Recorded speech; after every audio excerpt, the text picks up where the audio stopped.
కోరికలాలలు దాటి బట్టి చేరితే జీవితం దొరకునులే అది ఒక్కటి మార్గం. నిజము తెలుసుకొని మాయలో తొలగేసి మిగిలిది జీవితము అది జీవితమేలే. పూలెందుకు వికసించు అది జీవితమేలే.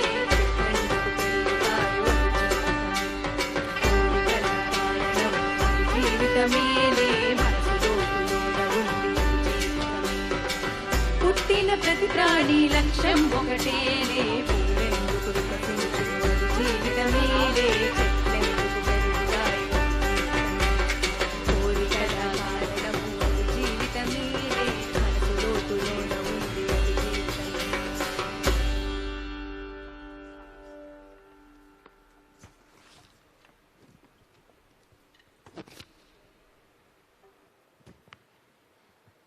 Namaskaram. Welcome to Sadhguru and Rakul Preet Singh. Good evening once again, ladies and gentlemen, and Pillalu, if there are any. In Conversation with the Mystic is an exclusive series of interactive episodes where eminent personalities from various walks of life explore a range of subjects with Sadhguru. From the economics to the political, from cultural to the environmental, some of these sessions have been free willingly and some of them have been focused on a particular topic. Today, we have pleasure of listening to the beautiful Rakul Preet Singh in Conversation with Sadhguru. And needless to say, beauty with brains is our Rakul Preet Singh. Yes, she is one of the leading actresses of South India, especially loved by Telugu people. And she has predominantly given a lot of blockbusters in Telugu film industry. So thank you, Rakul Preet, for being with us. We all love you. She is just a perfect example of not only an actress, but also an entrepreneur. She has stepped into business by starting 18 fitness studios, including one in Vizag. So that shows when she'll come in, I'll ask her first thing is, when can I join the gym? So she is not only that, the Women Development and Child Welfare Department of State of Telangana recently announced her as the brand ambassador of Beti Bachao, Beti Padhao campaign. Congratulations, and we all wish you do a good job there. And I'm very blessed to be here in presence of Sadhguru, the founder of Isha Foundation. He is regarded as one of the foremost spiritual leader of our times. We have a very short film to introduce him. So kindly, please orient yourselves towards the screen.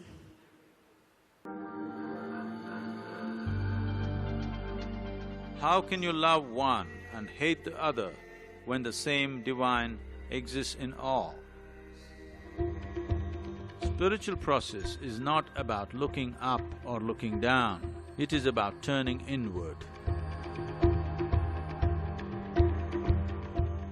See, the only thing that I'm really good at is just this. I can just make the air around me just crackle with energy.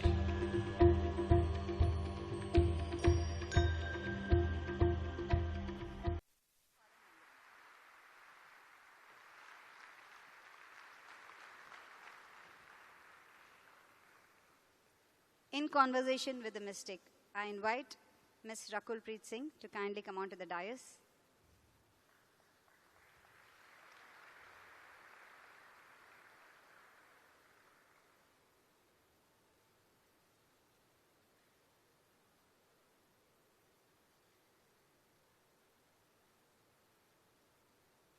And now I invite Sadhguru Garu onto the dais.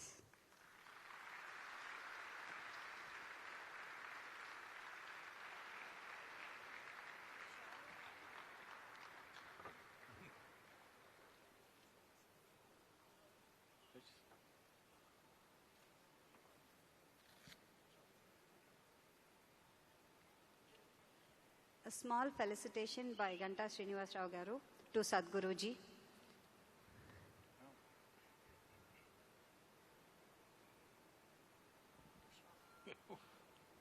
I'm already fully…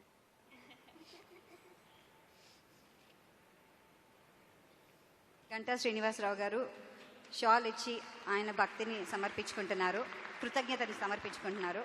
ధన్యవాదాలండి.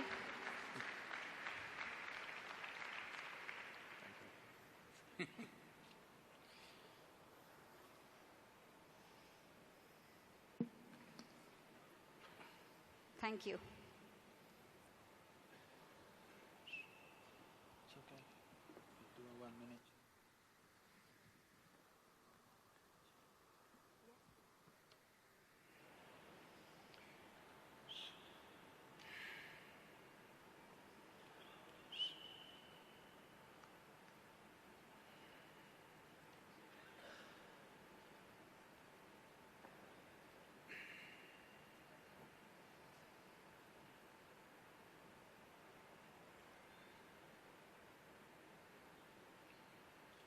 Jananam sukadam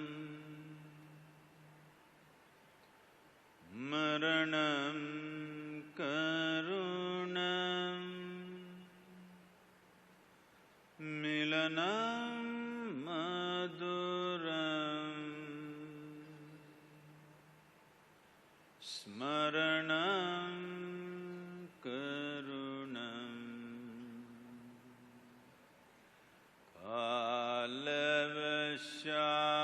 Alavashadiha sakalam karunam samayadipate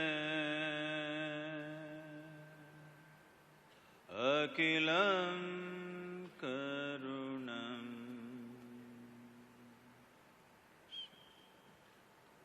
Namaskaram. Namaskaram to everyone. Namaskaram. Firstly, it's an honor, Sadhguru, to be sitting here in front of you and being able to have a conversation with you. So, thank you so much for this opportunity, and good evening to one and all here. I have to admit that this is the first time I feel stage fear. I've never been camera conscious. I've never had stage fear, even in school.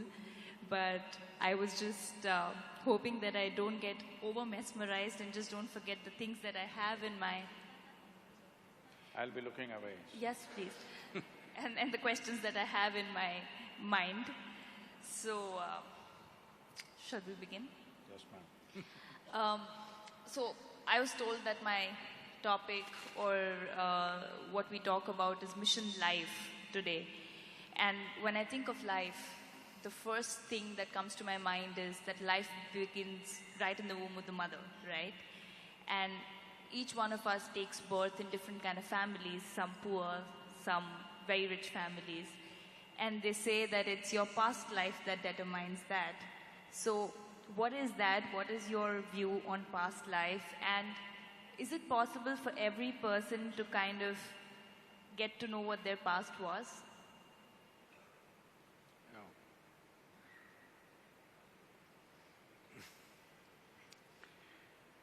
Now, it is true that if you… those who have more than one child,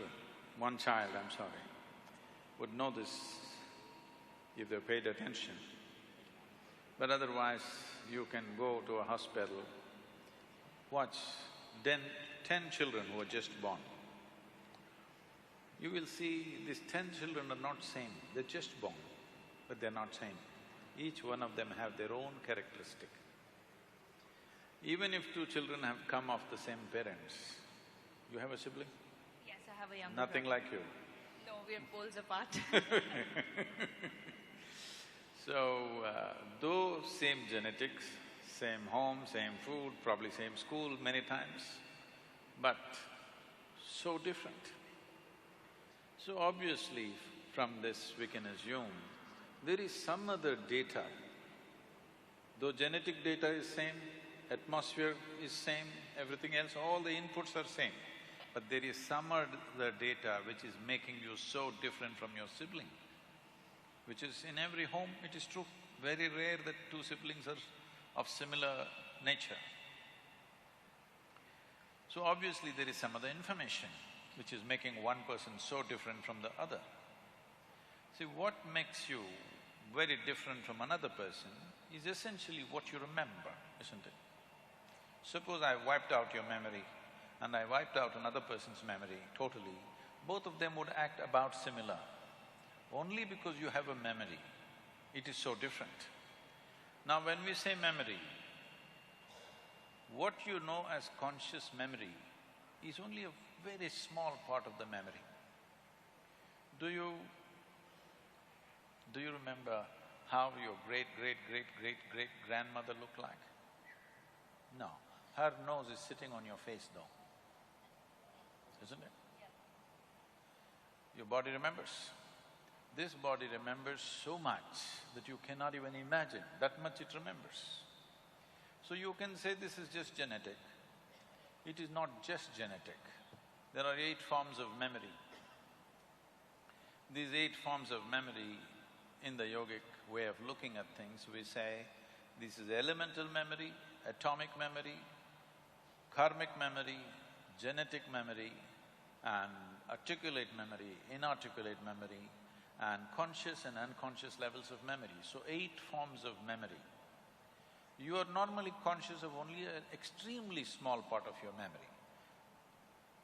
How your forefathers were 1,000,000 years ago, still even your skin remembers what should be the tone, isn't it?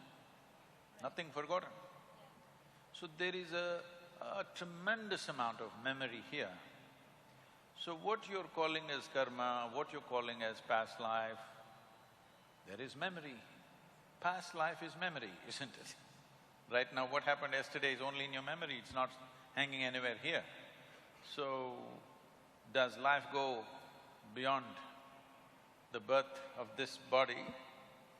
Definitely it does, but I don't want you to believe such things. Because the moment you believe such things, you start imagining things. This is gone crazy, particularly in United States. Anybody who says, if they like this person, oh, maybe our past life. 3 days of romance and then they realize there's no future. Right. So, if you start believing these things, your imagination will fly, it's no good. But if you access these dimensions, then it transforms you in a completely different way. Is it necessary for every human being to access these memories? Not necessary. Because most people cannot handle the memory of this life, they're freaking. Yes? True that. 10, 20 years of memory, they cannot handle it. If you remind them of 10 lifetimes of memory, what will happen to them? They better not remember. Anyway, a whole lot of things are being done in the, all imported from United States largely, about past life regressions and this and that. These are just psychological processes. With psychological process, if you go to a certain level, essentially you're going into analyzing yourself. With this analysis, you could come to some conclusion, some imagery, whatever. Through psychological processes, you can never, ever break through the barrier of memory which separates you from one life to another. Something deeper than your psychological structure has to be activated for you to know that. Is it possible? Yes, it is possible. But what is the purpose? Now, there are some people on purpose now, it's said, I don't know how much or to what extent it's right, that certain people have patterns in their life, of say failure on work front, or be it relationships, or just they're lucky with certain things, unlucky, and then they're directed towards a direction that maybe, you've got some thing from your past life hanging on, and that's why they go into regression to kind of clear out those layers and auras is what I've heard. So how much is that true? See, essentially what you're saying is certain things going wrong in this life means you're in some way incapable of handling this life. Now I will hand you one more lifetime to you, will you handle it properly? No, that's definitely not the reason why you go there. Sometimes for spiritual reasons, to enhance certain dimensions, we do break through those things, but that is not at all needed for most people because their lives will get totally disturbed by this. I'm just saying, for example, it so happened, let's say you're walking on the street and I'm just making this frivolous, okay? You're walking on the street and you saw a street dog and you remembered, oh, this was my brother in my past life. And you ran after the street dog, but the dog doesn't remember. You know what'll happen. So you should not believe these things. But does it exist? Definitely it exists. So the attitude that you must take is you do not believe these things, but you do not disbelieve these things. You don't mind knowing You clearly understand life is much more than what you think. So there could be any number of possibilities. If you want to explore, if you're interested, I can give you a method how to explore. But just believing something, because somebody says in your past life you were this, you were that, this will only destroy the present life, because you will go from reality to hallucination. Right. But as long as it's just to get an idea, just for fun, inquisitiveness sake, then it's fine. No, it can No. get you into serious trouble. Right. But then you do agree that there are soul connections, like the souls remain the same around. I mean, that's what I've heard, that people say that your family or your near and dear Which ones… one are you talking about, the right one or the left one? The souls? Yeah. Well, both. They were together in the past life. So I'm talking about both So together. you already found your soulmate, huh? Right. I think only in my slippers I found my soulmate. So does that happen? Like they say that your friends or your families or, from your past lives to now, they remain the same, or the souls around you are the same, or maybe in form of your friends.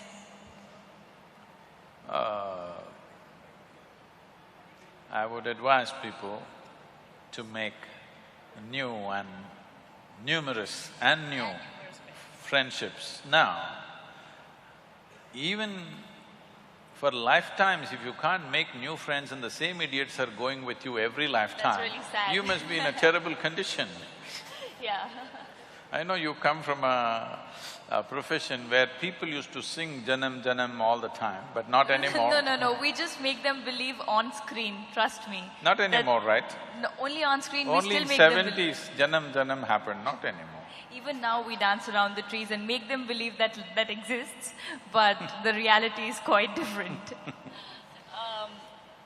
Okay, so, karma is something that's always been a very intriguing factor for me, because you say what goes around comes around, and your karma comes right in front of you. Still, I always feel that in a country like ours, there is so much that people get away with, in terms of corruption, in terms of crime, or power takes over. Where does karma come in? Is karma limited to only poor people, and it doesn't apply for the rich or the powerful? See, this is a very, unfortunately, a simplistic representation. You're suffering, so it's your karma. I think if somebody is suffering, to tell him, it's your karma, so you're suffering, is not some great insight into karmic substance of that person. It's just that you lack humanity. You're going through something painful, I say, oh, it's your karma. This is lack of humanity, not some insight into life or such. Let's understand what is karma. See, the way you understand, the way you perceive, experience, understand anything that comes your way depends on the past memory that you have.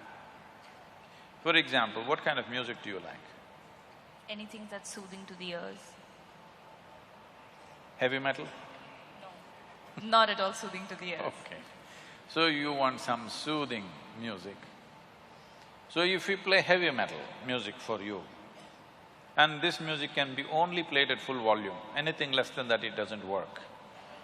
So if you play heavy metal music for you at full volume, you will have a nervous breakdown. But there is some young people there, same sound. In one person's ears, it becomes music. For another person, it's noise. So, how you recognize a particular sound, this is your karma. This is why in this country we told you, when we say karma, we did not say that you need to be punished, you're suffering, you're being punished. This is not the karma aspect. Karma means action. We are performing 4 dimensions of action right now as you sit here. Physical action is happening, mental action is happening, they're saying you're very brainy. They're putting pressure on me. Emotional action is happening, energy action is happening. These 4 dimensions of activity, today, from the moment you woke up till this moment, how much of these 4 karmas are you conscious? I guess the physical karma, because your physical action and the mental action. To what extent are you conscious? Don't calculate, I'm telling you, it's well below 1%. I'm sure. So, when only 1% of your activity is conscious, your life is accidental, that's what it means. Let's say you drive on the street. You drive for 10 minutes. On the Visakhapatnam streets, they're not too bad. They're very good. Roads are good and traffic is better than most of the places. In this city, you drive for 10 minutes and for only 1% of the time you keep your eyes open, rest of the time you drive with your eyes closed. It's accident, not accidental. No, sometimes people are compassionate, they may make way for you. So, it's not accidental, it's an accident, it's going to be a crash. 100%. Yes. So that is what is happening with life. This is why so much stress, so much fear, because largely it is happening unconsciously. What you're doing, what your body is doing, what your energies are doing, what your thought is doing, emotion is doing, very small speck people are conscious of, rest is unconscious. If you increase the size of what is conscious, suddenly it feels like everything is in your hands.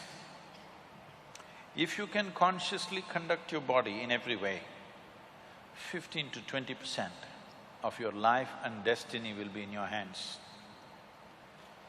If you can consciously conduct the thought process, 40 to 50%, along with thought, emotion also, if you conduct it consciously, anywhere between 40 to 70% of your life and destiny will be in your hands. If you can conduct your very life energies consciously, 100% of your life and destiny will happen the way you want it. If you become available to a dimension of intelligence within you, which is beyond you, which is… we call it chitta, you can call it grace, you can call it whatever. If you become available to grace, you not only are in charge of your life and your destiny, you can also take charge of the life and destiny of 1 million people around you. This is available to a human being. Will a human being explore these dimensions, or do they want to just eat, sleep, reproduce and die one day? It's up to them. But no matter who you are, what kind of work you do, how much money you have, what you do, you can try to forget it, but mortality is hanging in your face, isn't it? Most people don't get it unless a doctor gives them a terrible diagnosis or they get very old. But isn't it true, as you inhale and exhale, if the next inhalation doesn't come in, you're gone, poof. So fragile this life is. At the same time, it's so sturdy, how many things a man can do? But, woof, it'll be gone. When we are here, we think we are everything. What we don't understand is, as you sit here right now, countless number of people have walked and sat on this planet like you and me. Where are they? All topsoil. With milk Huh? So We're mere particles which will Yes, just… unless… this will also become topsoil, unless somebody chooses to bury you real deep, fearing you may rise from the dead. You know, there have been instances… Yeah. Can I tell you a joke? Sorry? Can I tell you a joke? Yes, please. This happened. There was a couple in Texas, over 70 years of age. It was their 40th wedding anniversary also. They've been planning, they've been always wanting to go to the Holy Land of the Jerusalem. But being in business, children, this, that, they never made it. Over 70 years of age, now they got the opportunity. Both of them went. They were overwhelmed by the whole situation there. They walked the streets, they walked in the street where Jesus is supposed to have walked. You know, Jerusalem reeks of history. Every stone, every cobblestone reeks of history. Then they went to that place where Jesus is supposed to have walked upon water. They were completely overwhelmed, thoroughly enjoying their trip, but unfortunately, the lady had a heart attack and she died. You know, it happens. Then he was making preparations to take the body back to Texas. Then the local people approached and said, see, this is not a bad thing. Your wife has died in the Holy Land. This is the place to die. So there is no need to go to Texas, and above all, it costs you $18,000 to transport your wife's body to Texas. We will do it here. $18,000 plus local charges there. So for you, a special price because you are from Texas, $20,000, we'll do everything. The man thought about it and said, no, I will take her to Texas. They said, no, no, no, you are under stress, you know. Please don't torture the child, whoever.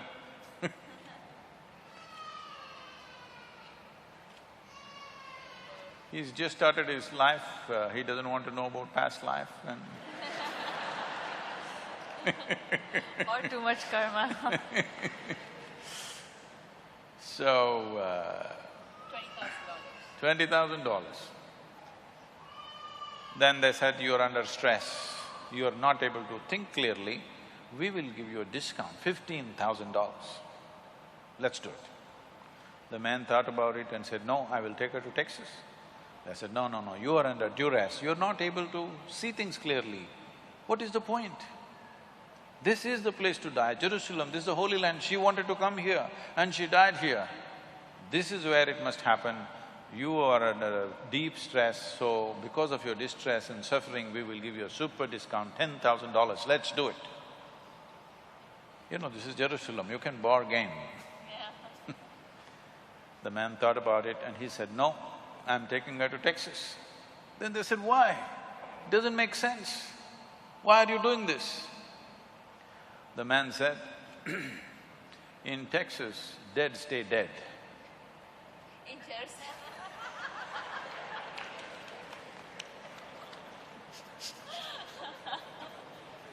Well, he didn't want to risk it. So, we are sitting here right now. We will fall dead and become part of this earth. Somebody else will be walking over it in no time. It's a brief life. It's a very brief life. Especially if you're joyful, it's a very, very brief life. Have you noticed this on a particular day? Yeah, happy days just pass. Happy days just go this. like a moment, miserable days take a long time. They… So only miserable people can have a long life. If you're joyful, before you know what hit you, it gets over. So in this brief life, is it not important that extremely brief life, for the immensity of what a human being can be, this time that's allotted for us is too little. But in that people get bored and they kill themselves Very unfortunate. without ever exploring the nature of what this life is about, simply because people's physiological and psychological drama has bigger than the existential realities in which we are. But that's also because Sadhguru, a lot of them are not aware of what the reality is. That's because they don't know how to act in their life. No, They're thinking it's real. You need to tell them. right, like you're showing them a path, and No, which you is a need great… to tell them it's all an act. Well, unfortunately, somehow I feel a large percentage in our country is still struggling for the basics, which is the food and the shelter and home and clothes. So for them, that is it. That's meeting their ends is tougher. That is an unfortunate reality. Still, basics like food and shelter have not happened. Right. That's a different thing. But believe me, those who are successful are suffering a lot more than those who are not so successful. I'm constantly working with business leaders around the world, and I see most successful people have the longest faces. I agree. I don't know what makes it so difficult to just put a smile on your face all through the day.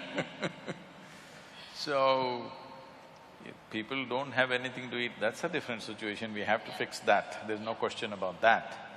But people's psychological drama, what you think and feel becomes bigger than the creation. True. Because of that, life gets all messed up. After all, it's your thought, you can make it any way you want it. After all, it's your emotion, you can make it any way you want it. But that freedom and that awareness is not there simply because less than 1% of it is conscious. Rest is all in reaction to something else. So now you said, most of it is we're not conscious about the actions, and coming back to my question where my main point was, what if it's a consciously bad karma that a person does, say a murderer or somebody who commits crimes, or there's so much happening in our country today. Now, where does karma fall in place? Because my question was, in at least our country, it's not like the Middle East where people are highly punished. There's a lot that you can get away with. Because a lot of times, just the way they're living itself is a punishment. So, we don't think we have to punish them further. No, but there are quite a lot. I mean, we all know that, there are people who get away with a lot of things, and very unfortunate that it is. But is it somewhere that we are not able to handle things properly in our country and we blame it on karma? See, it's not just in this country, everywhere it is there. Here we have over 10,000 years of culture and history, so we have learned many more tricks. We have learned many more tricks as to how to do these things. Essentially, karma means action. As I said, 4 dimensions of action. In the physical world, action naturally has a consequence. It is not like somebody is sitting up there and they're going to punish you for this or that. You said if a consciously negative karma… See, what is negative and positive is not in the action, it is in the volition, it's in the intention. I'm sorry to take such an example, but you come from an army setup, your family is there. Armed forces means we have built armed forces mainly so that if somebody bothers us, to kill them. Nothing wrong with that. You get a medal for that. Because we're doing it for a cause that we believe is sacred for us. But we must understand somebody else unfortunately believes their cause is also sacred. So don't take karma there, because there are many people who believe what they're doing is God's own work, and they're willing to die for it. But it's against us, so we don't like it. Well, we didn't start the problem, that's our argument. That is at the level of political, social situations, yes. But now you're talking about an inner situation. An inner situation is only by intention. Intention is fixed, everybody thinks what they're doing is great. If you and me were 2 different countries, I'm fighting for my country, you're fighting for your country, So Right. Now coming to intention, like you say that your thought is something that when you give it out to the universe, like the law of attraction, the ask. you've been reading all these American books. I've read inner engineering as well, but so it just makes me curious about these things. When you say the law of attraction, where you ask, believe, and receive, anything that is sent out to the universe in a positive direction or in a constant direction rather, happens, because they say that you design your destiny, you design your life. Like you just happen to say that, your conscious efforts, you can have control over your life. Now, coming to intentions, now what if you're sending out a positive signal, great. What if someone is… No, I did not agree with that. You made a theory. There are lots of holes. Okay, so my question, you did not agree to it. So my question is, if someone is sending out, okay, you want your life to be a certain way, you send out positive signals, which is great. But… To whom? To the universe. To the universe. Which direction? Up or down? That's what I'm asking. How does the law of attraction work? Does it really work? It doesn't work. It doesn't work? So what works? How do you design your own Law destiny? of attraction is something that happens between opposites. Yes? Whether two magnets or two opposites, male and female, or whichever way, law of attraction is always between opposites, isn't it? From North Pole to South Pole to this and that, it is working like that. Right. Now you're talking about the universe. So that means you are an alien to this universe? Part of the universe. If it's part of the universe, what is there to be attracted about? Well, why do they say then you can design your own destiny? You can determine your destiny, you should. That's what being human means. Right. See, if you had come here like any other creature on this planet, they have compulsive cycles. They live by that, it's okay for them, because that's all they're capable of. Once you have come as a human being, everything that you can do, actually if you look at your life, you're not doing anything very greatly different from what the other creatures are doing. They are born, you grow up, they grow up, they reproduce, you reproduce, they die, you die. Nothing very different. But these same simple things, we can conduct them consciously. That is the significant thing about being human. The moment you conduct it, let's say you conduct your hand consciously, now this hand will do what you want, isn't it? You won't simply sit here and do like this. Now this hand will do what you want. Suppose you conduct your thought consciously, now your thought will do what you want. If your thought was doing what you want, how would you keep yourself blissful or miserable? Blissful. Blissful. Yeah. If you're blissful, would you go in search of happiness? Of course. Huh? No, if you're blissful, you're just If satisfied you're with blissful, would your life be in pursuit of happiness, I'm asking? it. You'll be in a state of… Yes, you're blissful. So these things that people think are the greatest things in their life, to be peaceful, joyful, nonsense, wouldn't mean a thing to you, because you're blissful. But you can't say that to them, they'll feel insulted. You have to… You have to play the tunes. But essentially, if your thought and emotion was taking instructions from you, you would keep yourself in the highest level of pleasantness, whatever that is, isn't it? Correct. Yes. If that happened, your entire life process will come to an ease, total ease. Right now, this is because you're a crouching tiger. You have to go get something, always. There is nothing to get. If you sit here, your life is complete. Now it's at ease, total ease. When it's in this kind of ease, it will become perceptive. Now, just pursuing a profession, making money, or even being joyful, or being loving, or falling in love, nothing means anything to you, because just sitting here, the highest level of pleasantness is happening to you. So what would you do with that life? Naturally, you would explore something that is not in your perception right now. This is how spiritual process begins. This is how you take charge of your life. Now you wish for something, it happened. I want you to know this. For most people, at least 50% of what they wish happens. It is just that they are focusing on a few things that did not happen. If you want to be fair, in a reasonably well-settled society, 90% of what they wish happens. It is the 10% they're complaining about. Yeah. Hello? Isn't it so? Yeah. 90% of your life is happening the way you want it. The 10% you're cribbing, you're never enjoying the 90% because this 10% did not happen the way you want it. Yeah. So already, to a large extent, you're in control of your destiny. A little is going off, but that little can bother you. It's like you drove 100 kilometers properly. Let's say you have to drive 100 kilometers. 90 kilometers you went properly where you want to go. At the 91st kilometer you crashed. Still it's not good, isn't it? Yeah. So that's why they're complaining. I'm not saying they're complaining for nothing.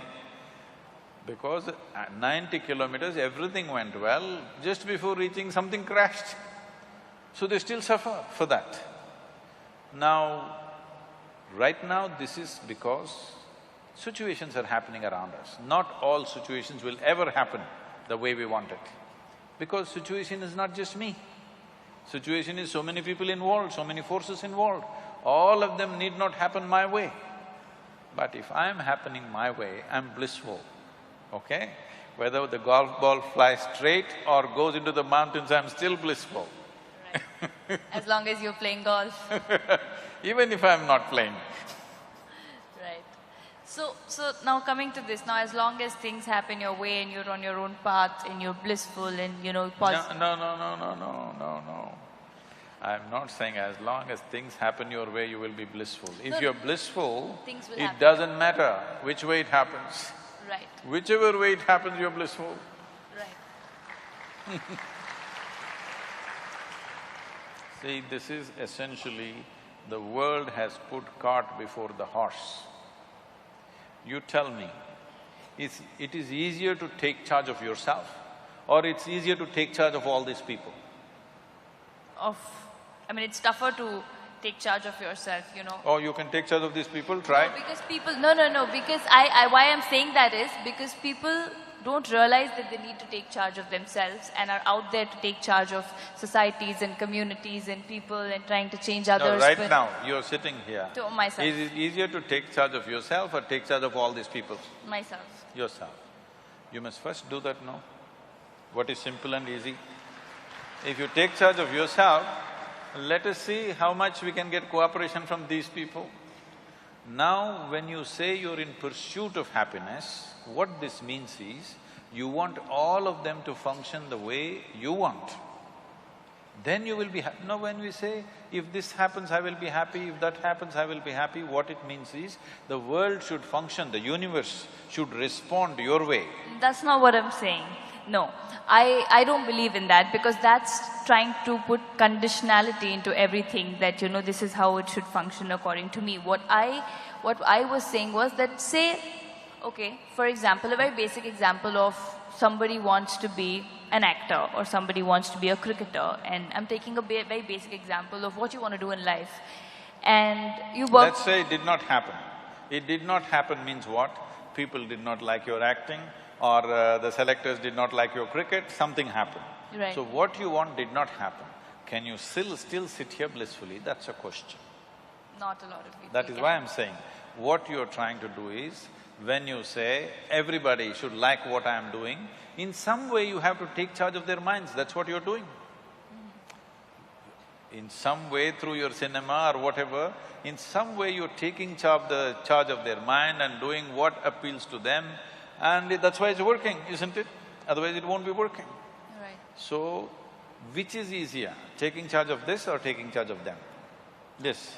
If you take charge of this, now you are not in pursuit of your happiness, you are not tense about anything, there is no, sword hanging on your head, you will do everything to the fullest, to the hilt, because you don't care what happens. Whatever happens, you'll be still fine, this much you know.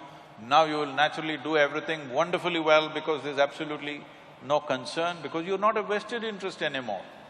You will do what is needed without any effort. So, what somebody thinks is a great circus and a feat, you will do it joyfully, playfully. Right.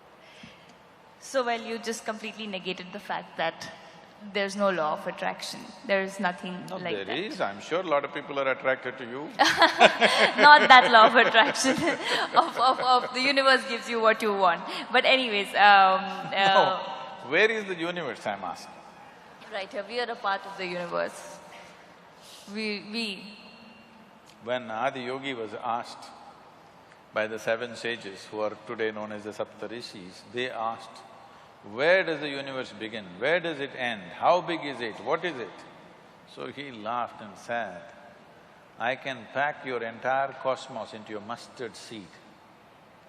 That's a very efficient packing, isn't it? very, very… So, because what you think is time and space is because of the nature of your mind. What is there, if you transcend the limitations of your own logical mind, what is there is here there, what is then is now, what is now is then. Everything, time and space gets all mixed up in your perception. Right. So, when this happens, now you won't be talking to the universe. Those who are not on talking terms with their neighbors talk to the universe. Right. Now, say, you know, in today's competitive world, or where people really think that you need to there's cutthroat competition and you're working towards it, and then there's negativity, and say if someone is… For example, I'll take an example of myself. I believe in completely just working towards your goal and being positive about it and not looking around on what's happening or what people are doing. So my question is that there's a certain positive energy that you are surrounded with.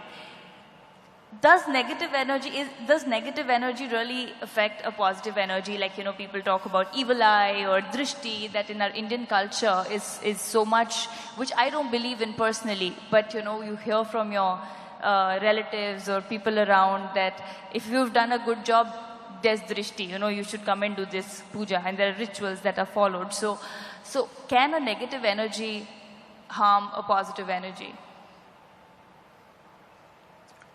See, instead of looking at this as positive energy and negative energy, the same energy can function positively or negatively.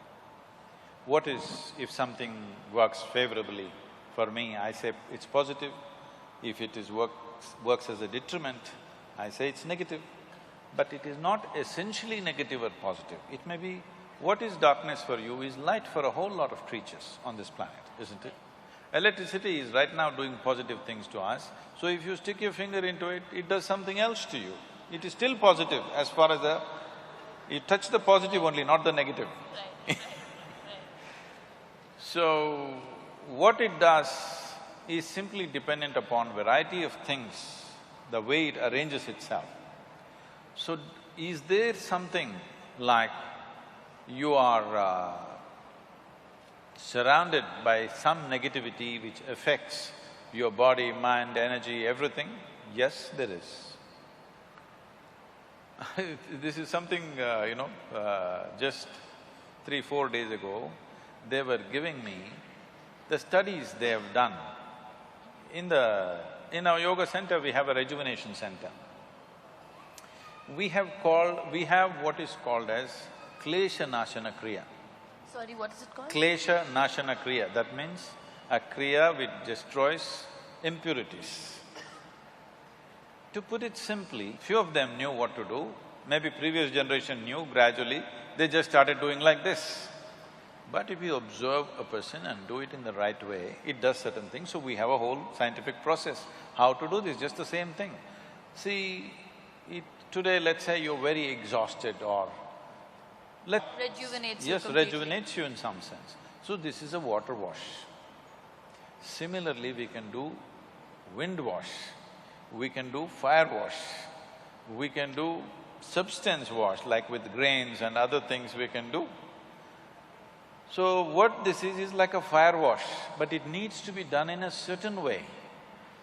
Water can touch our body, water can touch our skin, there's no problem. Fire cannot touch your skin, it needs to be done in a certain way. They gave me this study report which is amazing. There is a record of children who have come with this ADD and these kind of problems. 21 Kleshanashanas, they're completely free of medication and fine. No medicine, no any kind of treatment, nothing. Just fire wash 21 times in 21 days and they come out clean and no medication, nothing, they're fine after that. There are any number of records. I was just looking at this 4 days ago and it's amazing. But this, all our grandmothers wanted to do.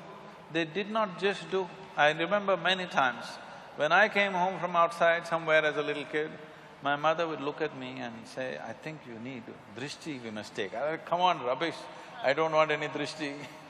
But she wouldn't let me, she would make… I would be running around, still she would be doing something. I don't know whether it worked or not, I was too whatever mentally, too against all those things.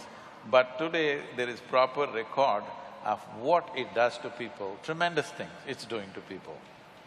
So that means it does exist. It does, I mean there's no question about it. It does. The question is, do you know how to do it properly?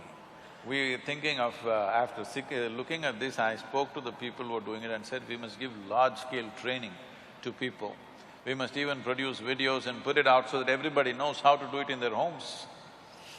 Because this is such a simple thing that anybody can do at home and it has tremendous impact. So that means it's that simple for someone to just put drishti on someone and then they suffer? Like, say in terms of ailment or like they saying take off drishti, say suppose I don't believe in it at all.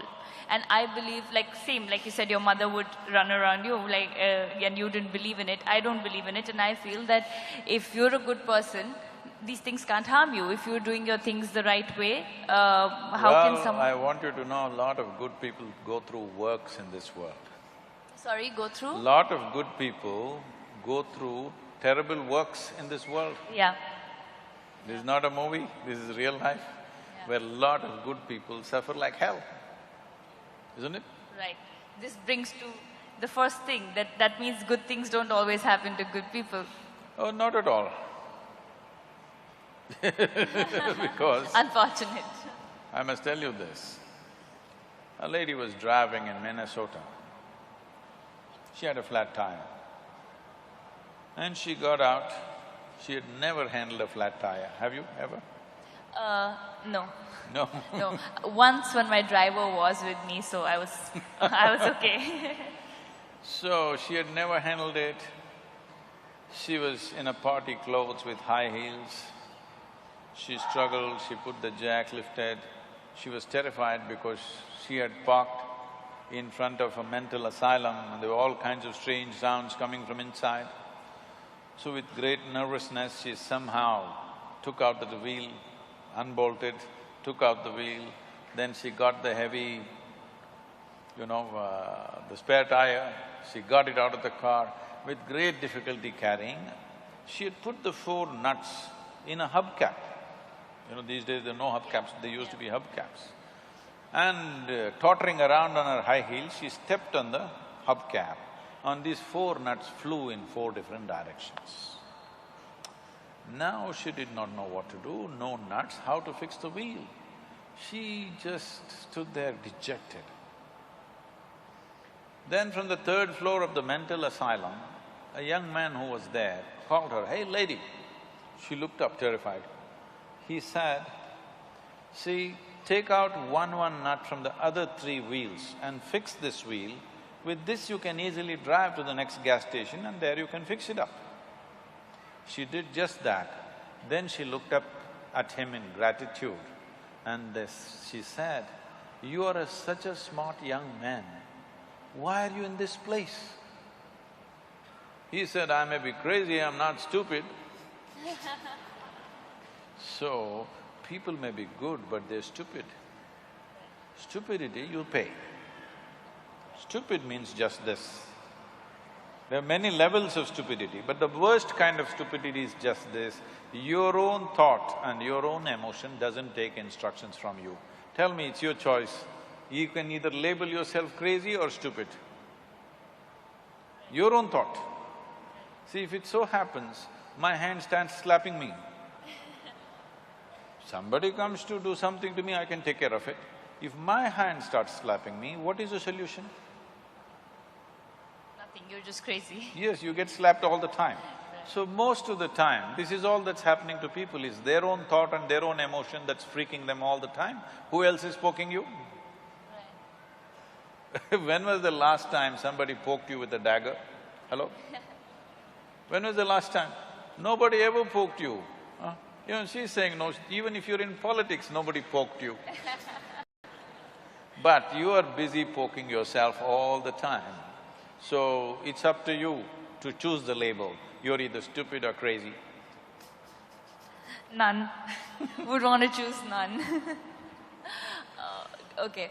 So, my next question is about astrology. As to…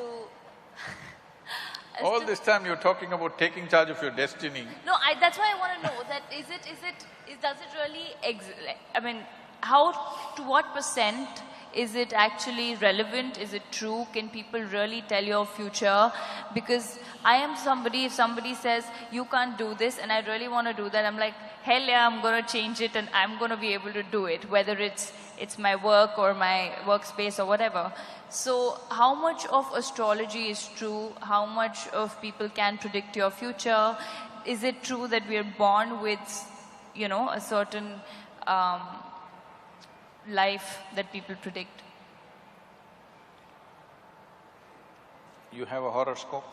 I do, which I've never read, but they say a lot of things. I said a horoscope. Horoscope? Yeah.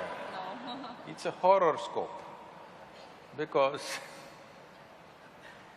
if it's already written what you could do and could not do, your life is a horror. True. Isn't There's it? no excitement in life then. It's not about excitement, there's no potential. Right. It's already written. You're not a potential life. You're a past life. We could have just framed the horoscope and bury you. Right. Instead of framing your picture after you die, we can frame the horoscope and bury you today. What is the problem? Is it anyway the same thing? Because once you're past, it is just that which people remember about you, either it's written or in their minds, like a story. So there's no science to it. We'll come to that. There is some. See, every object, especially if it's a large object like a planet or a star, it is exuding its own reverberation. Right now, this vessel is exuding its own reverberation, believe me. It is. Scientifically, we can prove this, that it is exuding a certain level of reverberation. Right now, it contains water, so it is exuding one kind of reverb. Suppose we put milk in it, it will be exuding another kind of reverb. Suppose I pour some mercury in it, it will exude something totally different.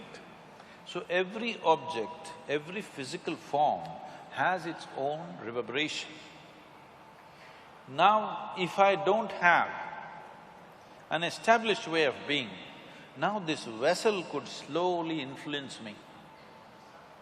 To such an extent, many people, they touch a vessel and after that they can't keep it down. Don't literally take a vessel. Many objects, they touch it and after that they can't keep it down, isn't it? Because without the reverberation of that, they cannot exist in many ways. So when this is the case, a planet could have its own reverberation. Now, it is up to me whether this vessel will determine my destiny or I will decide the destiny of this vessel is up to me. Because, I'll ask you a simple question, between inanimate objects and human consciousness, which do you think is of a superior dimension of function? Of course, human being, isn't it? In a way, This is also a piece of the planet, it's just earth, isn't it? It's just the soil. Either we get it now or one day we'll get it from the maggots, but it is the soil. But here it reverberates in a certain way because it's conscious, it's intelligent, it's many things, very brainy. Hey, you got a certificate, I don't have, so I'm using it. You have a certificate from the world, everyone's here listening to you. So, this is conscious. This should determine the nature and the destiny of the inanimate object. When I say inanimate object, what you call as a planet, all the 9, 11 planets are also inanimate. Yes, they're big, but they're inanimate. The stars that you're talking about also are inanimate, and many of the stars that you believe are there are not there, actually. Yes, many of them are actually not there. They died long time ago. Because it takes light years for the light to reach you, you think it is there, but they're gone many million years ago. So, inanimate objects should decide the destiny of human consciousness, or human consciousness should determine the destiny of inanimate objects, which way it should be. This should decide, isn't it? But right now, a whole lot of people are allowing inanimate objects to decide their destiny. They definitely have an influence. Will you allow it or not is the question. Do you know that on full moon nights and no moon nights, we are on the coastal city, the waves are coming up, tides. Do you also know, people, if they're psychologically disturbed, on those days they become much more disturbed? Yes? I'm asking you, this is between you and me. Do you go crazy on full moon nights? No. No? I never go crazy. I find it hard. So that means the full moon, which has such a big influence on the ocean, such a big influence on that person who's mentally fragile, has no influence on you? So, the thing is whether you are going to allow it to influence you or will you influence it, is the question. Full moon is only rising certain things within you. If the whole ocean is rising, obviously all the fluids in our body, including our blood and everything else, all the gland secretions, everything is rising. It doesn't create madness. If you're little crazy, it'll make you more crazy. If you're joyful, it'll make you more joyful. If you're loving, it'll make you more loving. Whatever you are, it enhances you a little bit because it's pushing it up. Over 70% of this body is fluid, isn't it? So if the ocean is rising, is nothing rising? Definitely something is rising. So full moon day means, in this country, full moon days and new moon days were the real holidays. Because it has something to do with our life. On that day you go to the temple, on that day you meditate, on that day you spend with the family, all kinds of things. This was important. We took away that science because our bodies and our existence is very deeply linked with the solar system, the way it functions. But will we ride the cycle or will we be crushed by the cycle? This is a choice that we have. If you learn to ride it, it'll be fantastic. If you don't learn, of course they'll crush you. Of course. So it's all about the willpower and the internal… Conscious, being conscious. She's saying we have spoken enough. Oh, okay. She's saying we have only 20 minutes left. Okay. So she wants me to wrap it up right now. I'm kidding. Yeah, so I suddenly… my chain of thought went there, should I do the audience question, should I ask one last question? But my last question, Sadhguru, would be, whenever anyone talking to you or listening to your speeches or following you, or me for example also, feels that life is really simple, and it's beautiful and it's full of love everywhere. We are love, things around us exude love, things around us have life. But how difficult is it for people to understand that life is simple, and why do you think the smallest of the things have been complicated by human race so much, be it relationships, be it marriages, be it love, be it work. There's just so much superficial things overcoated, and people are just missing out on small joys of life, and they just don't live life the way it's supposed to be. What is it that you would say would be step one for everyone to start at least looking into that direction of feeling that life is beautiful? Life is neither beautiful nor ugly, nor is it love nor hate. It is just that you can be beautiful within yourself, or you can be ugly. You can be loving, or you cannot be loving. Everywhere love is exuding, no, this will take you to a la-la land. No, I mean, it's nice.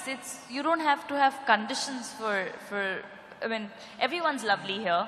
I don't have a problem with anyone, but not everyone's gonna look at it that way. Now I must tell you something. This happened. A young widow went to the cemetery to visit the grave that she was dedicated to, but she had a 7-year-old boy. That boy ran all over the cemetery, reading all the inscriptions. He's just learned to read and write, so he's reading all the inscriptions all over. Then he came back to his mother after 20-30 minutes and said, "Mama, where do they bury all the horrible people?" Everybody is beautiful is not true. Then this is la-la land. It's not true, people can be extremely ugly. But if you are beautiful, even that ugliness you can transform to whatever extent you can. Will everybody come your way? No, they will not. If they don't come your way, will you become ugly? No. That is the important thing. Right. When things don't happen your way, are you still capable of being a beautiful human being? That is all you have to fix. Right. If that one thing if you fix, everything is fine. When nothing happens your way, are you still a beautiful human being? See, you must understand this. This is the only thing that this culture has ever worshipped, I want you to understand. Since yesterday, people have been reminding me of this because there is also a real estate issue today. You know, Rama is hugely worshipped. Even today, he is having property problems. Yeah. He had continuous problems. Young prince, grew up well-educated for those days, very balanced, nice young man, gets married to a young, beautiful princess. For some political reason, he has to leave his kingdom and go to the forest. I know in the movies, in the Rama Rao movies and also Ramanand Sagar's television serial, Rama and Sita are in the forest and all romance and all this. That's not how it works in the jungle. I've lived in the jungle by myself alone for weeks on end. When I used to come back after 2-3 weeks in the jungle, even my parents wouldn't recognize me, they would look at me, what has happened to this guy? Because insect bites all over and your face is swollen and it's a different thing. Living in the jungle is not fun.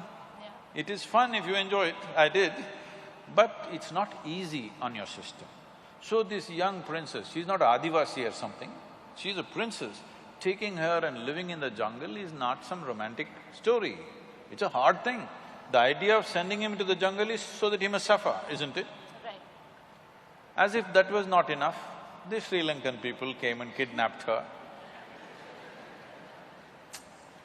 From where? From Uttar Pradesh, huh? Not here. From Uttar Pradesh, they steal his wife and go away. He is a king, he could have found some local solution for himself, but his wife means so much to him, he follows all the way, walking all the way down, no airplane to fly, walked all the way, the kidnapper had a plane, all right? But he had no airplane, he walked all the way, fought a battle, and then burned down a beautiful city, somehow took his wife back and went home. She became pregnant. For a king, his wife becoming pregnant is very important because he has an empire, he needs a son, all these things are there. But at that time again some political issue happens, then he has to send his wife away to the jungle. No sonogram. He does not know whether she is bearing boys or girls or what. Two boys come, he does not know. Then he fights a battle with those two boys without knowing they are his sons. For most human beings in their life, if anything truly horrible has to happen, knowingly or unknowingly they kill their own children. That is the worst thing that can happen to them, isn't it? He almost did it, not knowing. He almost killed both his boys. And then his dear wife, obviously she's dear to him, otherwise he wouldn't have followed all the way down. His dear wife dies in the jungle and he never sees her in his life. This is not a success story, isn't it? But even in recent times, during the independence freedom struggle, Mahatma Gandhi went on referring to Ramaraj, because in this culture, one of the best administrations ever has been Rama's administration, how he administered his nation. So, when all this extreme drama was happening in his life, worst kind of drama is happening in it. This guy never married again. He lived alone, he almost killed his own children, complete disastrous life. But he remained balanced and did his administration and whatever work he has to do with such balance and efficiency that after 5,000–6,000 years, when we talk about a ideal nation, we say Ramaraj. Right. So, the essential thing is this: whatever the drama, however bad it is, every deal is bad. What happened in his life, if one of those things happened to most people, they'll crack up. Yeah. One of those things, serial disaster. But he is doing everything to the best of his ability that he can do in the given moment and fulfilling his duties, whatever he has to do. So it is that freedom that he has from his drama that's happening around him, absolutely free. This is mukti. As he is alive, is Jivan Mukti, as he is alive, he is free. It is that freedom that we are bowing down to, not his being a king or a god or whatever, because the man remained free of the extreme drama that was continuously happening around him.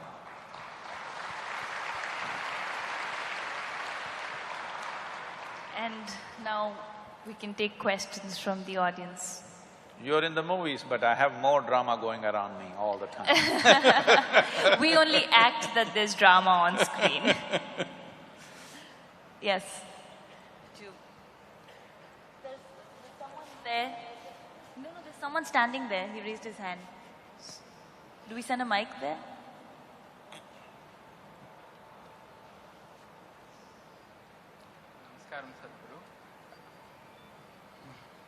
Namaskaram, Sadhguru. I have a question. Before the question… Can't hear. Okay. Before the question, I have to share my experience for a minute. No, just stick to the question. There's very little time. Okay, fine. And I have sometimes my longing for the enlightenment or to touch the peak of life. It bubbles up sometimes and it goes too high. I got tears in my eyes and then it just shut down and it normals again. And my question is how to keep that longing constantly high so that continuously I can touch the peak of my life. He's asking you. You're asking me? You're asking… I was trying to… The audio is not that clear. He's asking you, obviously. Oh.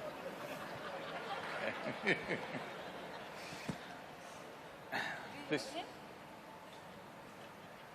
So,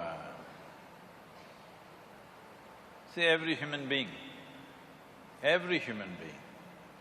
even if you take those human beings who you think are the most miserable sort, even they have their moments of joy, otherwise they wouldn't be alive. Yes or no? There's not a single moment of joy in their life, they would have taken their life long time ago. There is joy, but they're also manufacturing misery. So this is something you must understand. People think love, joy, ecstasy are happening to them. Once you make this mistake, you also start thinking, misery, frustration, anxiety, depression is happening to you. No, you are doing it to yourself. You can do either joy to yourself or misery to yourself, agony to yourself or ecstasy to yourself. If you want to know how to do what you want with this, do you agree with me? I'm speaking technically today because if I speak poetry, it will be misunderstood. If you speak philosophy, it'll go all over the place. Technicality, technology is something that you cannot distort, at least. Do you agree with me that this human mechanism is the most sophisticated mechanism on this planet? Huh? Do you? Not your new iPhone. No. This eye is far more sophisticated than anything. I'm asking you, have you read the user's manual, sir? No, you're an accidental user. If you're an accidental user, how will it work? By accident it'll work. Once in a way, tears of ecstasy came. Next moment depression came. Obviously you're accidental, isn't it? From ecstasy, if you at least came down to bliss, all right, some slow down, we can gas it up. From ecstasy to misery means what? You're accidental. Your joys are accidental, your misery is accidental. When over 99% of everything that you're doing right now, the four dimensions of karma are accidental, how will you ever sustain anything? There is nobody here who do not know joy. Their only problem is it's not sustainable, isn't it? So if I teach you a simple method with which you can create a chemistry of blissfulness, are you ready? Once in how many days will you do it? Hello? He doesn't know. It's okay, I know once in how many days he will do it. Because I've been teaching for 35 years now. I know once in how many days they will do it. Today I can show you millions of people around the world. For me, not a single day passes without me witnessing tears of love and ecstasy. Somebody around me will be shedding tears of love and ecstasy, wherever I go, whichever part of the world. The first time I went to Moscow, when I get down at the airport, a bunch of people are standing there with all tears. I said, when did this happen to the Russians? I never came here. Said, no, Sadhguru, we've been watching your videos and they don't understand English. Some Russian guy that we don't know is translating and putting it on, okay? And they're all standing there at the airport crying. Why I'm saying this is not some magic. This is a little bit of engineering yourself. One man's magic is another man's engineering.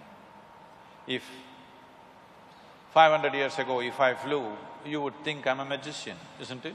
Today you say I'm a pilot. Yes or no? So similarly, somebody being miserable, somebody being ecstatic is not by fortune and misfortune. Somebody is handling this right, somebody is not handling it right, that's about it. I'm here, alive, still going around doing things. This is the time to learn and make it happen for yourself, that you learn to engineer this the way you want it. If you like misery, I have no issue. I won't seek your company, that's all. If you like misery, I will not deny to you. I'm not telling you everybody must be ecstatic, be whatever you want. If that's what you want, that's what you should be. But you want to be in pleasant states, but you're in unpleasant states, you better fix yourself, isn't it? Other question there. Can we have a mic sent there, please? Oh, Mystic One, what is your take on time travel?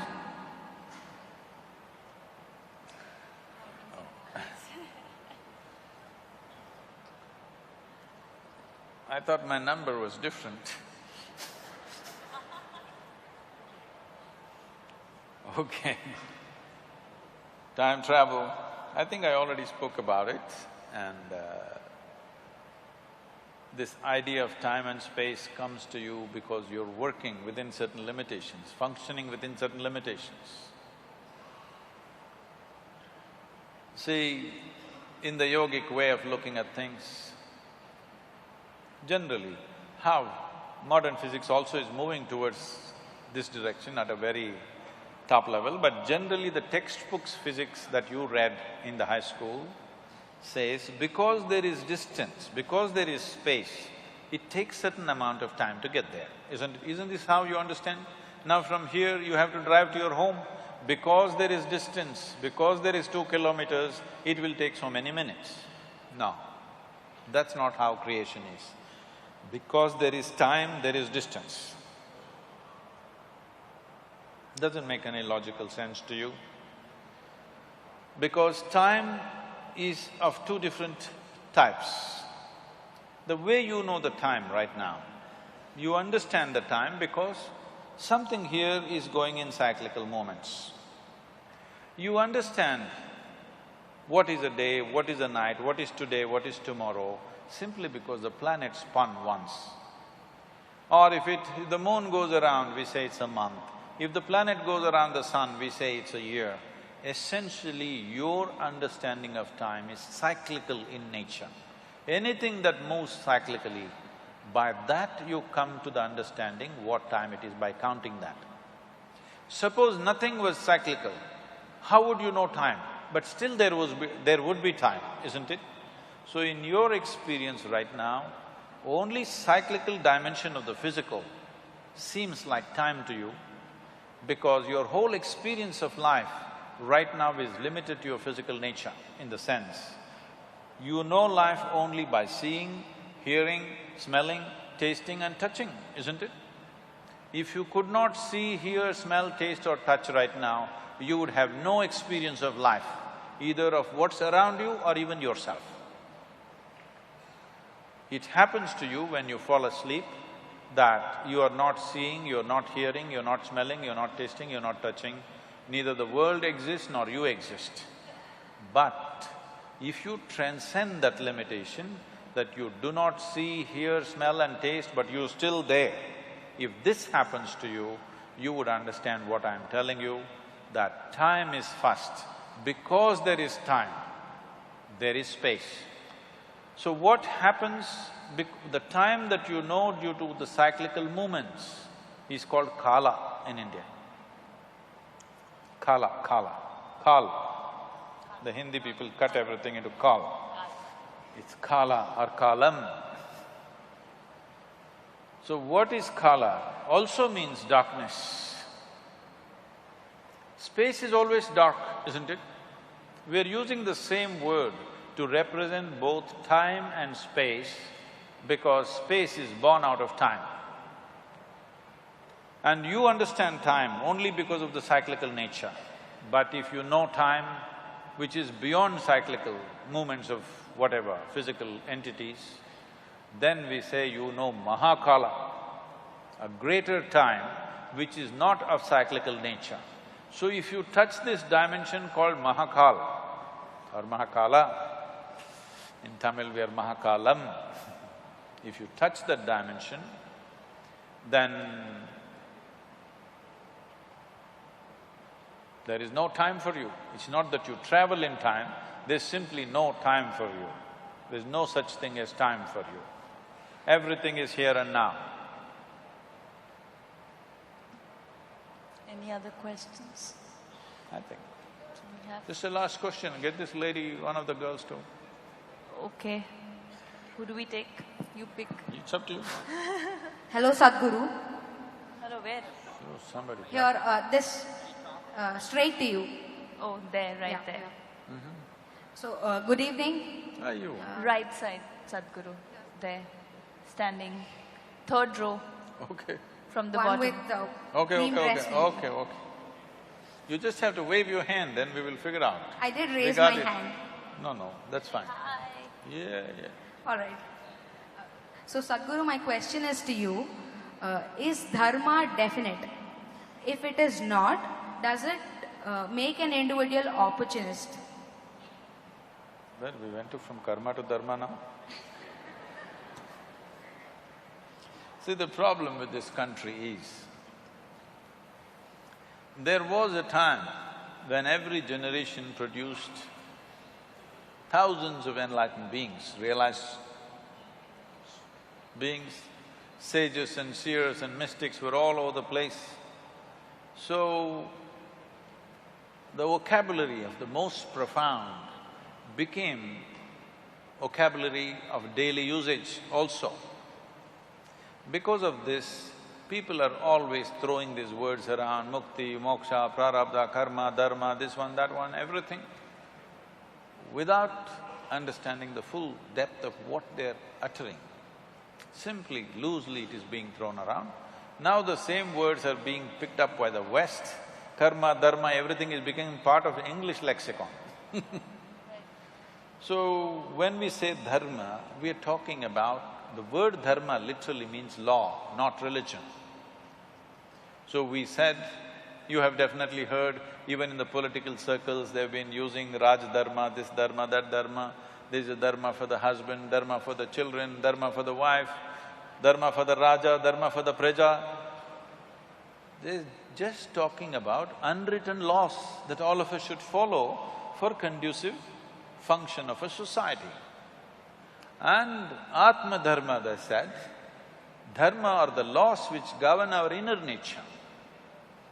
So these are laws, these are not morals, these are not ethics, these are laws. When we say a law, we're talking about… in science we're using this word law.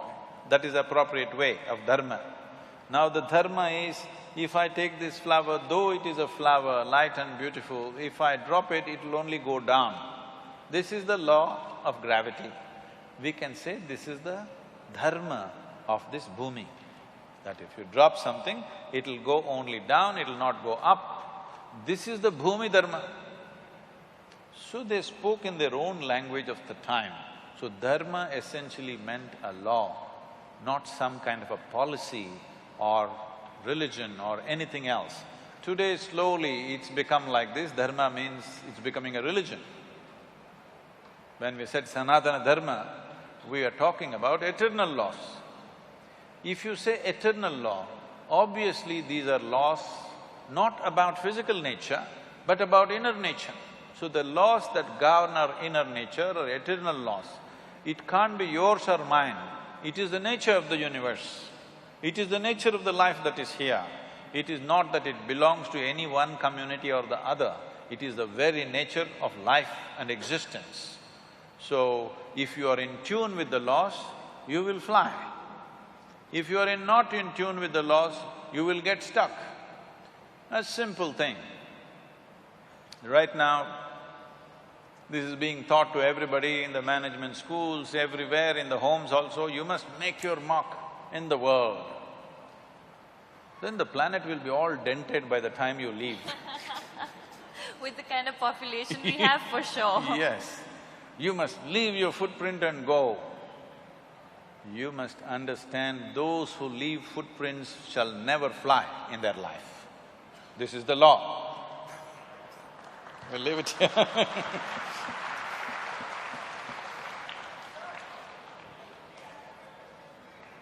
Thank you, everybody. I'm sure… Madam is the boss. I'm sure you must have enjoyed this session as much as we have enjoyed bringing it to you. We thank Rakul Preet and Sadhguruji for this thoughtful exploration. Thank you very much, all of you, for being here.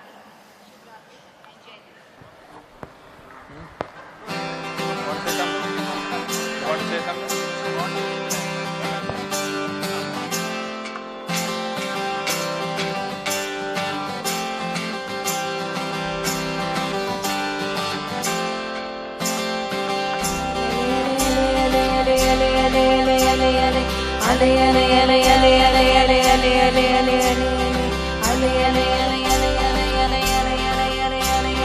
మనసు ఎగురుతున్నదు హాయిని వెతుకుతున్నదు బ్రతుకులైజ మెరుగరానిదై